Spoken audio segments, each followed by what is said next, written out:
지난주에 감사에 버릇하면 감사가 자라고 또 불평에 버릇하면 불평이 자란다고 말씀을 드렸습니다.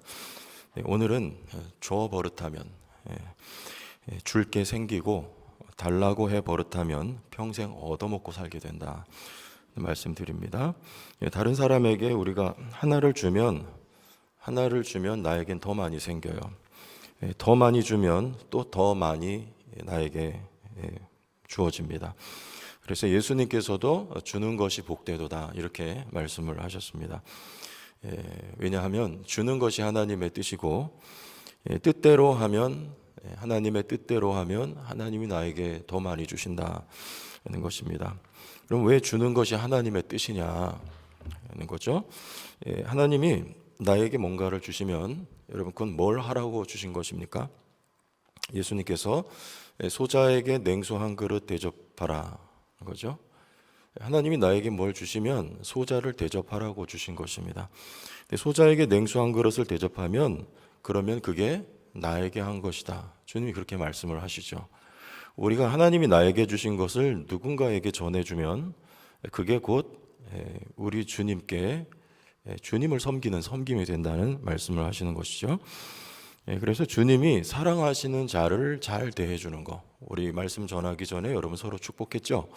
축복해주고 사랑해주는 건 그 사람에 대한 거지만 그게 또 우리 주님께 대한 경배가 되는 것입니다.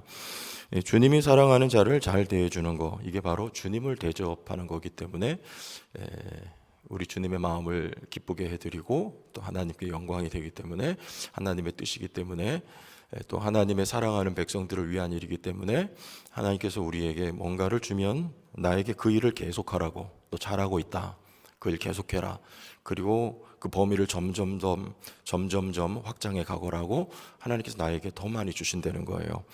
그래서 여러분 부모님은 자기보다 자식을 칭찬하면 더 좋아하지 않습니까?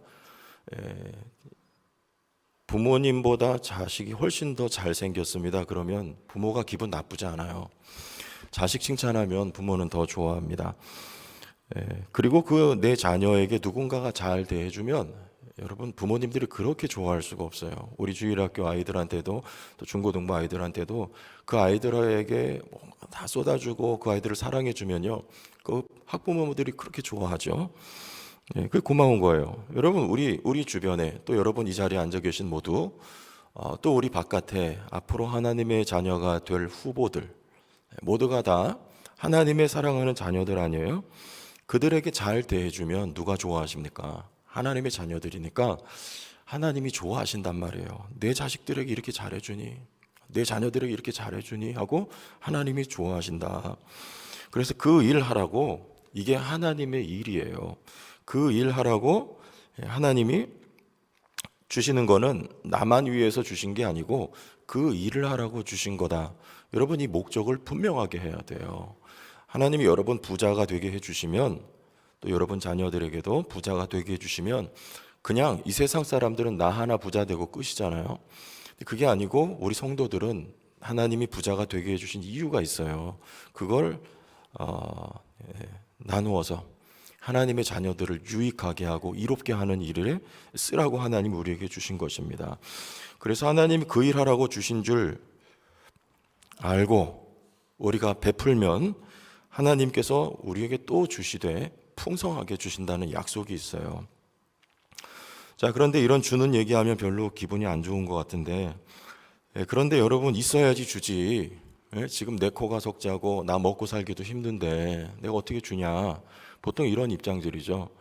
생활비가 빠듯한데 갑자기 남편이 덜컥 누구 주고 왔어요. 그러면 아내들이 뭐라 그래요? 당신 미쳤어? 그러지 않아요? 당신 미쳤어? 지금 우리 집에 나가야 될 돈이 얼마인데 그거를 주냐고. 다 그러니까 우리가 쉽게 베풀기가 어려운 겁니다. 근데 여러분 사르밧 과부가 본인이 먹고 죽으려고 양식을 남겨뒀죠. 근데 바보도 이런 바보가 어디 있습니까? 엘리야가 그거 달라 그러니까 그거 덜컥 주잖아요. 자기 앞가림도 못하고 남 주는 거예요. 여러분 이거 바보잖아요. 그런데 그거 주니까 자기도 살고 엘리야도 먹여 살리는 거예요. 자기는 그거 먹고 죽으려고 그랬어요. 그거 하나예요. 근데 기근이 끝날 때까지 먹을 것이 끝이질 않는, 누가 살아계시기 때문입니까? 하나님이 살아계신 것을 우리는 믿고 사는 거예요. 오병이어의 기적은 나 먹을 거 내어줘서 시작된 거예요. 여러분, 어느 소년이 점심 도시락을 제자가 가지고 옵니다. 이 소년은 이거 자기 먹으려고 싸온 도시락인데 누가 싸준 걸까요? 소년이니까. 엄마가 싸준 거 아니에요. 너 점심때 되면 이거 까먹으라고. 여러분, 근데 이 바보 천치가 그거 달라니까 그걸 덜컥 내주는 거 아닙니까? 그런데 그 도시락 하나 내줬는데 그게 오병이어의 역사가 나타났어요. 나만이 아니고 그 자리에 수만 명을 먹일 수 있는 놀라운 기적이 일어나는 것입니다. 그리고 우리가 예수를 믿는다는 건 뭡니까? 하나님이 살아계신 걸 믿는다는 건 뭐예요? 우리가 왜 쉽게 베풀지 못하는 걸까요? 아직 우리에게 믿음이 없기 때문에 그래. 그 믿음이. 하나님은 우리에게 원하시는 거, 내 사랑하는 자녀들, 내가 하늘에서 마치 메추라기와 만나를 내려서 먹인 것처럼 할 수 있지만 나는 이 일을 나 홀로 하기를 원치 않고 누군가를 통해서 내가 하기를 원한다. 왜냐하면 이게 하나님의 마음이기 때문에 그래요. 하나님은 절대 혼자 일하시질 않아요. 성부와 성자와 성령이 함께 일하시고 또 우리를 구원하셔서 우리와 함께 동역하기를 원하시며 그리고 또 우리와 함께 축복과 감사와 기쁨과 영광을 함께 누리기를 원하시는 분이 하나님이세요. 그러니까 이 일에 누가 나와 함께하고 누가 내 마음을 시원케 해줄 나의 도구와 통로로 누가 나와 함께 할 것인가? 하나님은 오늘도 이런 사람을 찾고 계시다는 것입니다. 하나님의 아버지의 마음이에요. 이게 자기 자녀들을, 하나님의 일은요, 자기 자녀들을 영육간에 먹이는 일입니다. 그래서 예수님께서 베드로에게 말씀하셨어요. 너는 하나님의 일은 생각하지 아니하고 사람의 일을 생각하는도다. 예수님께서 십자가에 달려 돌아가시고 부활하시겠다는 말씀을 하시자 베드로가 예수님을 붙들고 간청합니다. 주여, 절대 그리 가시면 안 됩니다라는 거예요. 근데 그건 사람의 일이고 하나님의 일은 예수님 자신의 몸을 깨뜨려서 하나님의 자녀들에게 그 생명을 나눠주는 일이에요. 영혼을 먹이는 일이요. 또 육신을 먹이는 일이요. 이게 하나님의 일이란 말이에요. 그 일에 우리는 남 주어 버릇하면 그 사람은 주는 사람이 돼요. 여러분, 이게 축복인 거예요. 남 주는 일을 통해서 이와 같은 방법으로 우리는 하나님의 일에 참여하는 것입니다. 내 것 뺏어 주는 것 같으니까, 없어지는 것 같으니까 여러분 하기 싫은 거 아닙니까? 그러나 그건 다 원래 누구 겁니까? 하나님 아버지 거예요. 하나님이 우리에게 주신 거잖아요. 그거 가지고 하나님의 일을 하라는 거예요. 주님 것을 주님의 자녀에게 주는 일. 그래서 주님의 일에 참여하는 것. 여러분, 참여하는 이에게, 하나님의 일에 참여하는 이에게, 그래서 하나님의 마음을 시원케 해주는 이에게, 하나님의 사랑의 그 마음을 가지고 하나님의 일에 함께하는 이에게 하나님은 참여할 수 있는 힘과 능력도 주십니다. 여러분, 빌립보는 사도행전 16장에 보면 바울이 환상을 보고 따라간 곳이 바로 빌립보예요. 그곳에서 첫 번째 자주장사 루디아를 만납니다. 그리고 두 번째 감옥에 갇혔을 때 거기에 간수장과 그의 가족들이 예수를 믿고 구원을 받습니다. 이 사람들이 빌립보 교회의 개척 멤버들이에요. 그런데 오늘 사도 바울은 1장을 시작하면서 빌립보 성도들에 대한 감사와 그리고 기도와 그 이유를 말씀을 하고 있습니다. 우리 3절과 4절을 함께 봅시다. 3절, 내가 너희를 생각할 때마다 나의 하나님께 감사하며 간구할 때마다 너희 무리를 위하여 기쁨으로 항상 간구함은. 여러분, 이 빌립보 성도들은 바울의 마음에 감사의 제목이고 또 기쁨의 이유였습니다. 그들을 위해서 기도할 때마다 바울은 너무나 감사한 거예요. 기쁜 거예요. 여러분, 이게 목회자의 마음도 성도들을 생각할 때마다 감사가 있고 기쁨이 있고, 그런데 어떤 목사님, 제 얘기가 아니고요, 어떤 목사님 얘기 들어보면 어떤 성도들은 생각하며 감사가 있고 기쁨이 있는데 어떤 성도들은 생각하며 가슴이 답답한 성도가 있대요. 근데 저는 안 그래요. 저는 모두가 다 기쁘고 모두가 다 기쁜 성도들인 줄로 믿습니다. 목회자의 마음이 그래요. 목자들도, 우리 오늘 총목자 모임 있지만 목자들도 여러분 약간 목회를 배우시면 될 것 같아요. 여러분, 목자들도 마음이 어때요? 어떤 목원들, 이전에 구역 식구들 생각하면 기쁨이 있고 기도할 때마다 감사가 있는데 어떤 목원들은 생각하면 마음이 답답한 우리 성도들 혹시 있지 않으세요? 네? 그 정도만 생각하면 좀 안타까움이 있고 그리고 때로는 나를 왜 이렇게 힘들게 만들고 그런 성도 있지 않으세요? 여러분들 다 목자의 마음을 이제 목자가 되어서 배우는 거예요. 예, 이게 바울은 그랬어요. 이 교회와 바울과 이 빌립보 교회와의 관계가 굉장히 좋았다는 거예요. 예, 근데 이게 주관적일 수 있죠. 그들이 바울을 섬겼으니까. 그런데 오늘 말씀은 그들이 이 빌립보 교회 성도들이 단지 바울이 좋아해서 마음이 맞아서 기쁘고 감사했다는 내용이 아닙니다. 더 깊은 내용이 있어요. 그러면 여러분 바울이 무엇을 보고 감사했을까? 우리 5절과 7절을 보면 다음과 같이 말씀합니다. 5절 먼저 봅니다. 너희가 첫날부터 이제까지 복음을 위한 일에 참여하고 있기 때문이라. 뭐 하고 있습니까? 오늘 설교 제목과도 같습니다. 참여라는 말은요, 이 코이노니아고 교제라는 말이에요. 참여를 통해서 교제가 발생을 합니다. 참여하고 있기 때문이라. 좀 더 구체적으로 7절을 같이 읽어보시죠. 시작.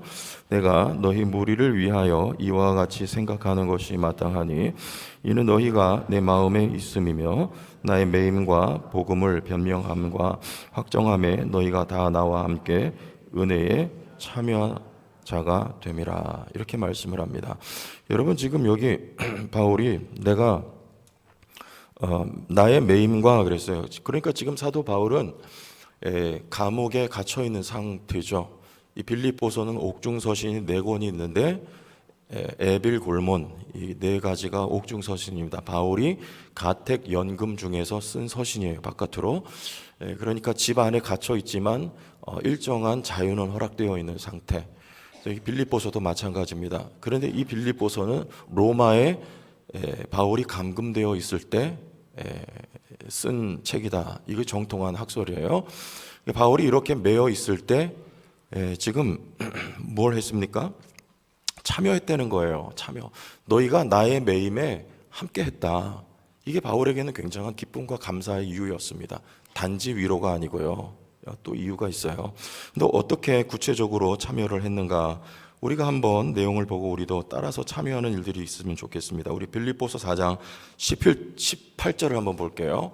같이 읽습니다. 시작. 내게는 모든 것이 있고 또 풍부한지라 에바브로디도 편에 너희가 준 것을 받음으로 내가 풍족하니 이는 받으실 만한 향기로운 제물이요 하나님을 기쁘시게 한 것이라. 바울이 갇혀 있다는 소식을 교회가 듣고 바울을 위해서 기도할 뿐만 아니라 바울을 위해서 에바브로디도라고 하는 신실한 일꾼을 옥바라지로 파송을 합니다. 그래서 바울 곁에서 에바브로디도가 늘 바울을 도울 수 있도록 하고 또 가는 편에 물질을 함께 손에 쥐어서 바울에게 전해주는 거예요.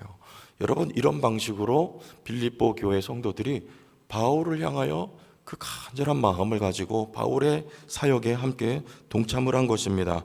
뿐만 아니라 데살로니가와 고린도에서도 이 빌립보 성도들이 바울을 섬기는 내용을 우리 2절을 같이 봅니다. 빌립보서 4장 16절. 데살로니가에 있을 때에도 너희가 한 번뿐 아니라 2번이나 나의 쓸 것을 보내었도다. 여기 너희는 누구예요? 이 빌립보 성도들. 그리고 또 고린도입니다. 고린도후서 11장 9절 같이 읽어요. 또 내가 너희와 함께 있을 때에 비용이 부족하였으되 아무에게도 누를 끼치지 아니하였음은 마게도냐에서 온 형제들이 나의 부족한 것을 보충하였습니다.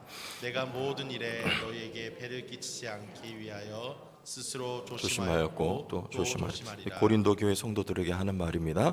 여기 마게도냐에서 온 형제들이 이게 빌립보 교회인들이에요. 마게도냐의 첫 번째 세워진 교회 빌립보 교회 교인들이 나에게 부족한 것을 보충해 주었다. 바울은 이런 이야기를 지금 하고 있어요. 그래서 빌립보 교인들은요 하나님의 일에 여러분 바울 한 사람이 살면 바울 한 사람이 세워지고 그가 복음을 전하면 얼마나 많은 하나님의 택한 영혼들이 주께로 돌아오며 얼마나 많은 하나님의 택한 영혼들이 그들의 영혼이 살찌겠습니까? 이 바울을 돕고 섬기는 일이야말로 그러니까 하나님께서 기뻐하시는 일이었어요. 이 하나님의 일에 빌립보 교인들이 이런 방식으로 지금 참여를 하고 있는 것입니다. 그런데 이 교회가 어떤 상황이었느냐? 우리 고린도후서 8장 1, 2절을 봅니다. 우리 같이 읽어요. 여기도 시작. 형제들아, 하나님께서 마게도냐 교회들에게 주신 은혜를 우리가 너희에게 알리노니 환난의 많은 시련 가운데서 그들의 넘치는 기쁨과 극심한 가난이 그들의 풍성한 연보를 넘치도록 하게 하였느니라. 그래요. 여기 지금 이 빌립보 교회가 마치 그와 같습니다. 지금 내 코가 석자야. 우리도 지금 살기 힘들어. 그리고 외부적으로는 지금 핍박과 환난이 있어. 이게 지금 바울 도와줄 상황입니까? 어디 남 도와줄 상황이에요. 근데 뭐라 그래요? 이게 하나님의 은혜다 너희들은.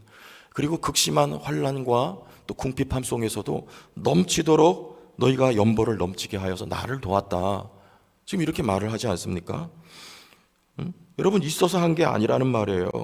나 먹을 것도 부족한데 마치 사르밧 과부처럼 바울을 돕되 풍성하게 도운 것입니다. 어떻게 그럴 수 있어요? 여러분, 이게 바로 믿음의 원리예요. 참여라고 하는 것은요, 원래 할 수 없는 중에서 하는 겁니다. 하기 힘든 상황에서 하는 거예요. 할 수 있을 때 하는 건요, 못할 사람이 누가 있어요? 그건 다 해요. 그런데 이 참여가 귀한 건 없는 중에 하는 것이란 말이에요. 언제 참여할 수 있어요, 여러분? 보통 그렇게 말해요. 내가 좀 몸이 건강해지면, 몸이 워낙에 아프면 그럴 수 있어요. 그럼 또 내가 돈을 좀 많이 벌면, 또 내 형편과 상황이 좀 나아지면 그때 하겠습니다. 근데 여러분 한번 보세요. 그렇게 말하는 분 치고요, 합니까 못합니까? 언제 돈을 벌겠어요? 언제 여유 있게 돈을 벌어서 내가 남 도와주겠어요? 언제 내 상황과 형편이 그럼 풀어지겠습니까? 언제요? 저는요, 저한테 예전부터 그런 말 하는 분이 아직도 있어요. 너 교회 할 때 내가 돈 많이 벌고 잘 되면 내가 너 도와줄 거야. 근데 그분요, 지금까지 그 얘기예요. 도와주지 못해요. 항상 그 말을 해요. 그런데 내가 돈 많이 벌면 너 도와줄게. 근데 지금은 못하겠다는 말이죠. 그렇게 말하는 분들은요, 말만 해요. 그때가 오지를 않아요. 그게 아니에요. 여러분, 믿음의 원리는요, 요단강이 이스라엘 백성들 제사장들이 갈라지고 나서, 상황이 바뀌고 나서 발을 내디딘 게 아니에요. 발을 밀 때 요단강이 멈췄을까요? 안 멈췄을까요? 안 멈췄어요. 물에 담가야 돼요. 물에 발을 담그니까 그때 물이 멈추는 거예요. 여러분, 우리에게 믿음의 원리를 우리가 알아야 돼요. 내가 돈 많이 벌면, 상황이 바뀌면, 형편이 좋아지면 그때 하는 게 이게 믿음이 아닙니다. 여전히 요단강 물이 흐르고 있지만 믿음으로 발을 내딛는 거예요. 그러면 역사가 일어나는 거예요. 내가 지금 힘들고 어렵지만 사르밧 과부처럼, 그리고 점심 도시락을 가져왔던 그 어떻게 보면 바보 같은 그 어린아이처럼 주님 앞에 내 것을 드리는 거예요. 그랬는데 그때 하나님의 능력과 역사가 나타나는 것입니다. 하나님은 우리에게 믿음을 요구하시는 거예요. 믿음의 원리를 따라서 참여할 수 있는 거예요. 믿음의 원리라는 것은 하나님은 살아계시다, 하나님은 역사하신다, 하나님은 모든 것을 알고 계신다는 것을 우리도 아는 거예요. 여러분, 하나님이 살아계십니까?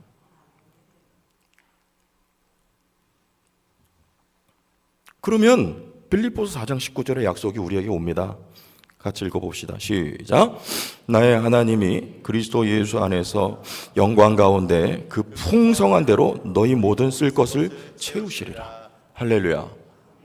빌립보 교회에게 사도 바울이 축복해 준 내용입니다. 누가요?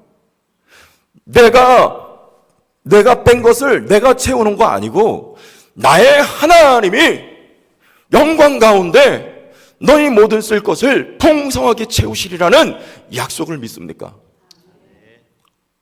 네? 믿음의 원리를 따라서 우리가 할 수 있는 거예요. 이게 아니면 하나님의 역사는 우리의 경험되는 거, 여러분, 우리 형편이 좀 나아지길 원하고, 나도 좀 마음 같아서는 받지 않고 주고 살고 싶다. 여러분, 주고 사는 거 보세요. 얼마나 멋있어요. 줘야 될 때 척척 내가 뭔가를 줄 수 있는 거 얼마나 멋집니까? 마음은 다 있어요. 그런데 이 믿음의 원리가 아니면 이게 우리에게 경험되지 않습니다. 마음만 갖고 되는 게 아니에요. 발을 내딛어야 돼요. 하나님의 역사가 나타납니다. 근데 9절에 중요한 표현이 나오죠. 우리 9절을 봅시다. 9절 시작. 내가 기도하노라 너희 사랑을 지식과 총명으로 점점 더 풍성하게 하사. 여기 너희 사랑이에요. 이들이 하나님께 축복받기 위해서 한 게 아니에요. 그리스도의 사랑이 교회 가운데 부어졌던 것입니다. 그리고 이것을 지식과 그리고 이것을 총명이라고 말하는 거예요. 여러분, 이 세상의 지식과 총명은 다른 사람 것 등쳐서 나 배불리려고 하는 것이 지식과 총명 아니에요. 근데 그리스도인의 지식과 총명은 그게 아니에요. 내 것을 빼서 다른 사람을 유익하게 만드는 것입니다. 이게 점점 자라기를 원한다는 거예요. 여러분, 이 지식과 총명이 자라면 무엇도 자랄까요? 여러분의 상황과 형편도 풀어지고요. 여러분의 상황과 형편도 자라요. 그래서 여기 점점 더라는 말은요, 더욱더 그런 말이에요. 더욱더. 여러분, 시작은 어떻게 돼요? 작게 하는 거예요. 하나님 나라의 원리입니다. 아브라함 한 사람부터 시작하고요, 예수 그리스도 한 사람을 보내서 하나님 시작하셨고요, 새 창조를. 그리고 겨자씨 한 알로 하나님의 나라가 시작되는 것이고요. 그런데 이게 자라요. 점점 자라요. 더욱더 자라요. 그래서 많은 새들이 와서 깃들일 만큼 되는 것입니다. 여러분, 우리의 참여도 마찬가지입니다. 지금 나에게 있는 것, 하나님은 그게 얼만큼이냐를 보지 않아요. 그건 나에게 정말 소중한 것을, 하나밖에 없는 것을, 믿음을 가지고 예수님 발 앞에 향유옥합을 깨뜨린 여인처럼 이 귀한 것을 주님 앞에 깨뜨려서 하나님의 일에 참여할 때, 여러분, 작은 것을 가지고 참여했지만 그게 점점 더 자란단 말이에요. 여러분, 내가 이거 하나를 가지고 참여했어요. 그런데 그거 했다고 당장 뭐가 바뀌질 않아요. 그런데 점점 더 더욱더 하나님의 은혜와 총명과 지혜가 그에게 더해지고 그의 상황과 형편도 점점 더 더욱더 바뀌어지게 됩니다. 점점 풍성해지게 됩니다. 다른 일을 더 많이 유익하게 되는 좋은 형편을 갖게 되는 거예요.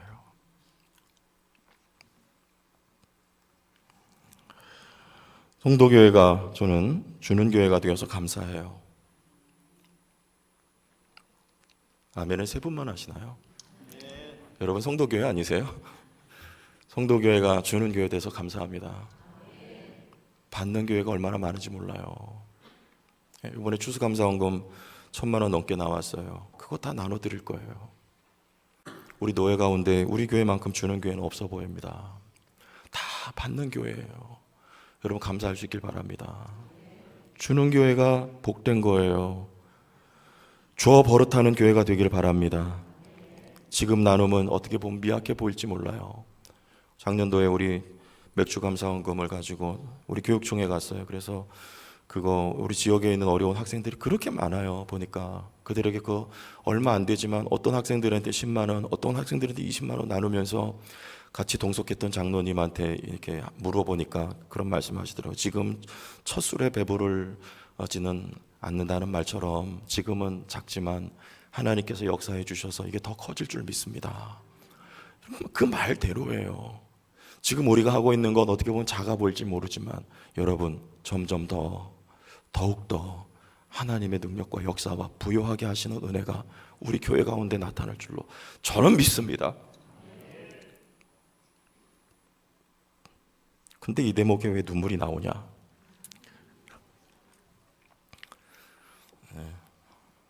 저는 믿어요, 여러분.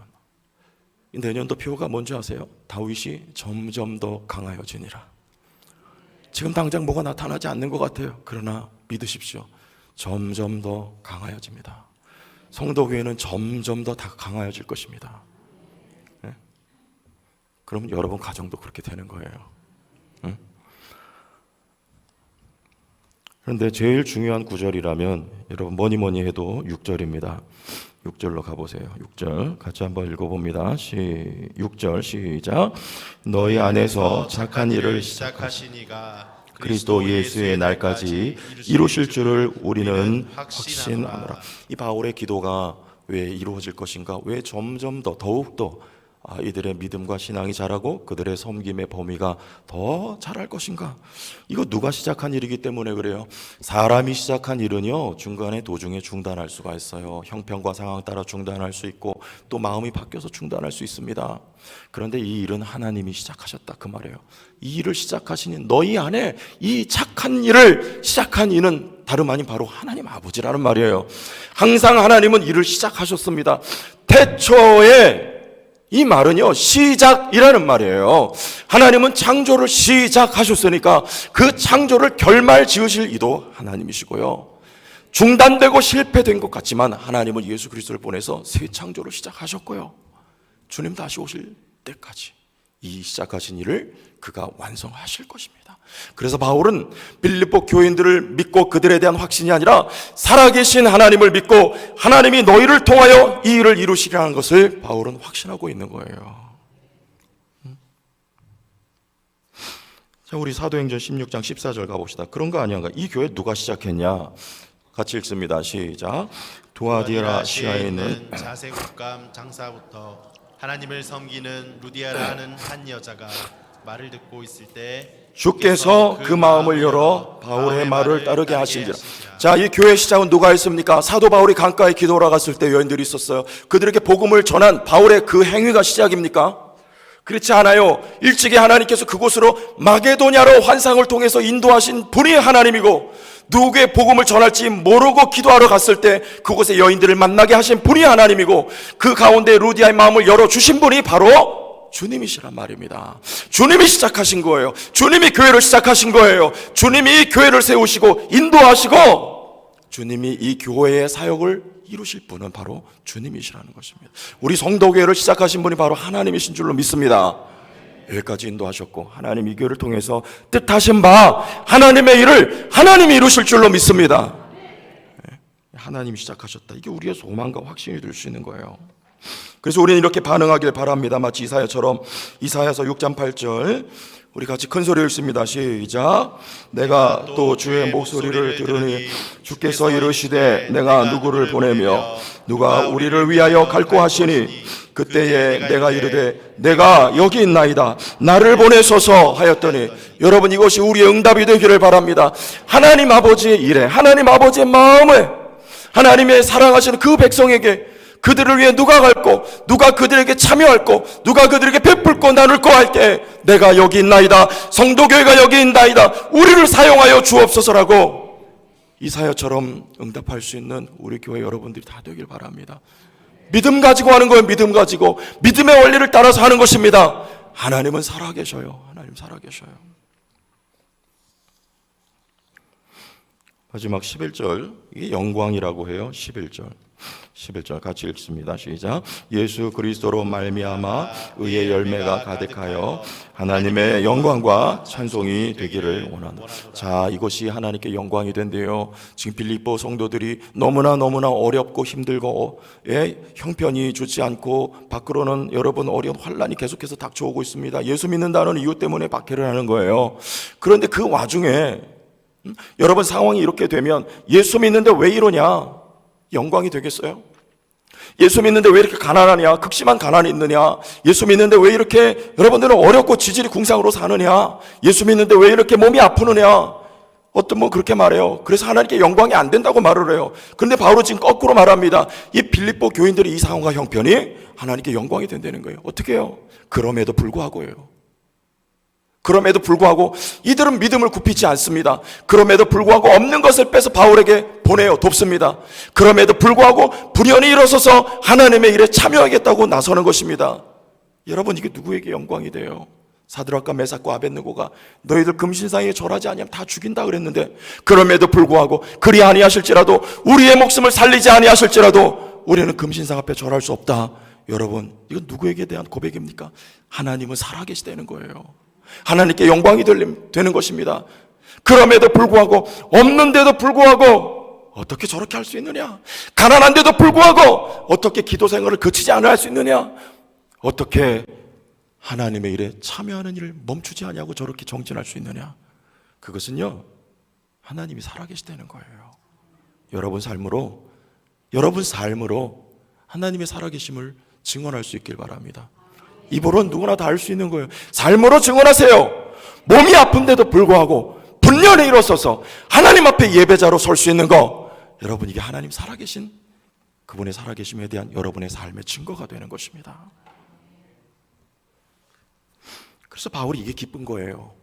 아, 예수 닮았구나. 너희들 예수 닮았구나.